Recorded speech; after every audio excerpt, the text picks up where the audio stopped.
Bonjour et bienvenue pour votre rendez-vous du lundi, le talk du lundi pour une loi de liberté.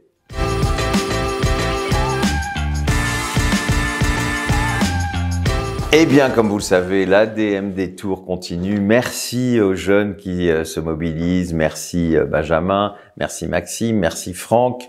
Vous êtes nombreuses et nombreux sur les routes de France. Merci aux délégués qui se mobilisent aussi sur le terrain. Donc, n'hésitez pas à regarder la carte de l'ADMD Tour sur les réseaux sociaux de l'ADMD, sur le site de l'ADMD. Et si vous êtes en vacances à côté ou si vous habitez à côté, eh bien, n'hésitez pas à y aller. En tout cas, on vous attend nombreuses et nombreux sur l'ADMD Tour. C'est quand même un moment extrêmement fort, hein. Moi qui ai eu la chance de participer déjà au lancement, c'est toujours, d'abord, vous savez, quand on a vécu comme on a vécu ces derniers mois sans se voir, pouvoir se rencontrer, pouvoir se parler, c'est toujours mieux que les visios, même si c'est déjà important qu'on puisse avoir au moins ces moyens de communication.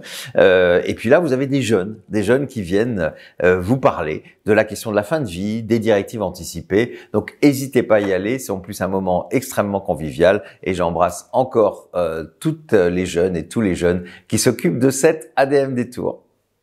Je vous rappelle que le journal de l'ADMD est arrivé dans vos boîtes à lettres. Il est important, celui-là. Enfin, ils sont toujours importants, mais c'est aussi parce qu'il y a le matériel électoral. Vous savez qu'il y a une nouvelle élection pour élire un nouveau conseil d'administration. Donc, votez pour qui vous voulez, mais votez. Je peux vous dire d'ores et déjà que j'ai décidé de ne plus me présenter à la présidence de notre association. J'ai beaucoup donné, mais sachez en tout cas que je compte, si vous le souhaitez, rester avec vous dans ce conseil d'administration pour les aider, pour aider le futur président à maintenir des activités fortes, à même les développer et peut-être à donner une autre image à notre association. Donc n'oubliez pas de voter, vous avez tout l'été pour le faire et ce matériel, vous allez le recevoir donc avec votre journal. Alors cette semaine, nous recevons à la fois un jeune ADMD, mais qui est aussi en même temps le délégué pour la Haute-Garonne, évidemment Toulouse, cette ville que nous aimons tant toutes et tous. Eh bien, Pierre, comme vous le savez, est très spécialisé sur les questions de laïcité. Je vous rappelle que l'ADMD est une association laïque. J'avais fait voter il y a quelques années une réforme de nos statuts pour inscrire la laïcité dans nos statuts. Je pense que c'était important. On va écouter cette interview qui a été faite il y a quelques jours avec Pierre. Tu sais, quand je suis devenu président de l'ADMD, je me suis rendu compte que dans nos statuts, il n'était pas indiqué que nous étions une association laïque, ce qui me mettait pour moi tout à fait une évidence. Donc on a fait une réforme des statuts il y a quelques années pour évidemment introduire le fait que notre association s'inscrit évidemment dans la laïcité, ce qui lui permet d'ailleurs de travailler avec beaucoup d'autres associations qui défendent des causes peut-être un peu différentes, mais je pense qu'on va tous quand même dans le même sens et que c'est évidemment un apport important à notre République que de se battre pour cette ultime liberté. Alors toi, tu te bats depuis longtemps sur les questions de laïcité, c'est l'objet, je crois, de ta thèse, et puis c'est l'objet de tes combats militants, on t'entend, on te voit partout sur cette question. Il y a une actualité ces dernières semaines avec le projet de loi qui a été discuté à l'Assemblée nationale. Alors, en quoi, pour toi, l'ADMD, l'Association pour le droit de mourir dans la dignité, s'inscrit dans le mouvement laïque? Elle s'inscrit déjà depuis le début, dans son historique, depuis le début des années 80 et même toutes les autres années. Et c'est vrai que je trouve que c'était vraiment très important qu'on puisse l'avoir officiellement dans nos statuts, dans l'article 1er. Donc ça a été le cas il y a quelques années. C'est un combat laïque tout simplement parce que c'est un combat pour l'émancipation, c'est un combat pour le libre choix. Et on sait évidemment que le principe de laïcité, au-delà de la séparation des églises et de l'État, du non-financement des cultes, pour qu'ils soient traités de la même manière, eh bien, il y a aussi cette idée d'émancipation humaine. Donc, évidemment, il y a beaucoup de combats laïques. L'IVG, pour moi, était un combat laïque. Le mariage pour tous était un combat laïque. Pourquoi? Parce qu'en fait, depuis 1789, donc même avant la loi de 1905, il y a cette idée d'émancipation et surtout, il y a cette idée pour le peuple français de décider pour lui-même, souverainement, sans référentiel religieux.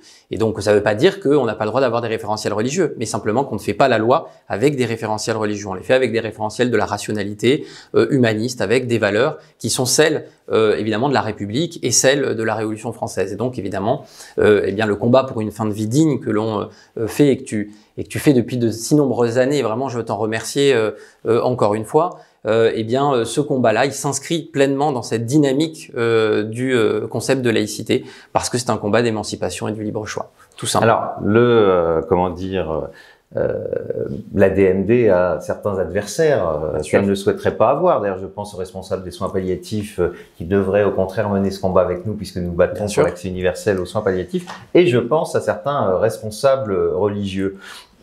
Évidemment, chacun a le droit d'avoir sa religion. La laïcité, c'est aussi ça, c'est d'avoir le droit de croire et le droit de pas croire. Mais en même temps, on voit que dans ce combat-là, le religieux a un pouvoir important. Un exemple, dans la plupart des organismes éthiques, des différents comités qui existent dans notre République, et certains même qui m'ont toujours étonné. Moi, j'ai été longtemps membre du Conseil national du SIDA, dans lequel toutes les religions sont représentées.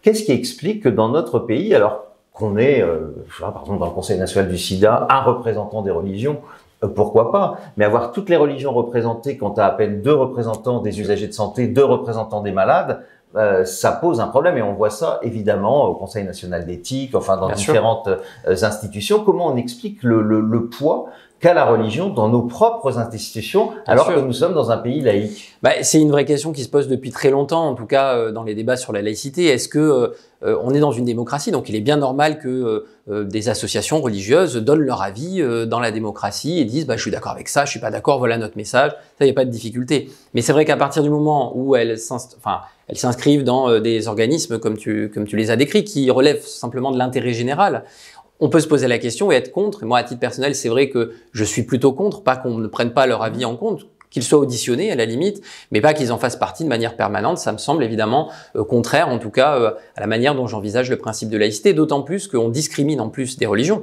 puisque quand tu dis toutes les religions sont là, oui et non, sont les religions majoritaires, mais en vrai, en France, il existe plus d'un millier de religions, parce qu'il y en a des très minoritaires. Ça voudrait dire qu'on met un critère quantitatif pour dire, on prend que les majoritaires, donc c'est très discriminant finalement. Et alors moi, ce que j'aimerais dire aux personnes qui sont contre, tu as parlé des opposants à l'instant, c'est dommage parce que nous, on protège aussi leurs droits en demandant une loi de liberté, une loi où la personne va choisir pour elle-même. Ceux qui voudraient souffrir, par exemple, admettons que ce soit le cas, ou ceux qui voudraient, en tout cas, ne pas être accompagnés avec une aide active à mourir, on peut les comprendre, c'est leur choix, qui peut s'accrocher à des convictions religieuses. Nous, avec un cadre qui soit évidemment dans la loi, ça permettra de protéger leur choix, puisqu'aujourd'hui, il y a des dérives qui font qu'aujourd'hui, y compris en France, peut-être leur choix ne peut ne pas être protégé. Donc évidemment, moi, ce que j'ai envie de leur dire, c'est qu'on lutte aussi pour leur choix. Donc voilà, il faut aussi qu'ils l'entendent. Eh bien voilà, votre talk du lundi est terminé. Ça va être aussi un peu les vacances, donc on va s'arrêter avec Franck, que je remercie d'avoir filmé et préparé ces talks depuis plusieurs mois. Nous allons prendre des vacances bien méritées. J'espère que vous prendrez toutes et tous aussi des vacances, mais rassurez-vous, on se retrouve dès la rentrée, dès le début du mois de septembre, avec un nouveau talk du lundi. Je vous souhaite en tout cas, en attendant, de très très belles vacances. J'ai des pensées pour celles et ceux qui ne vont pas pouvoir partir, pour celles et ceux qui sont seuls, pour qui sont malades, parce que c'est des périodes qui sont beaucoup plus difficiles. Donc croyez bien, et vous savez, je connais ces questions, croyez bien que j'y suis sensible et que je pense fort à vous. En attendant, n'oubliez pas que vous pouvez aussi aller sur les réseaux sociaux et vous pouvez taper le hashtag, le talk du lundi. On se retrouve à la rentrée. Bel été à toutes et à tous.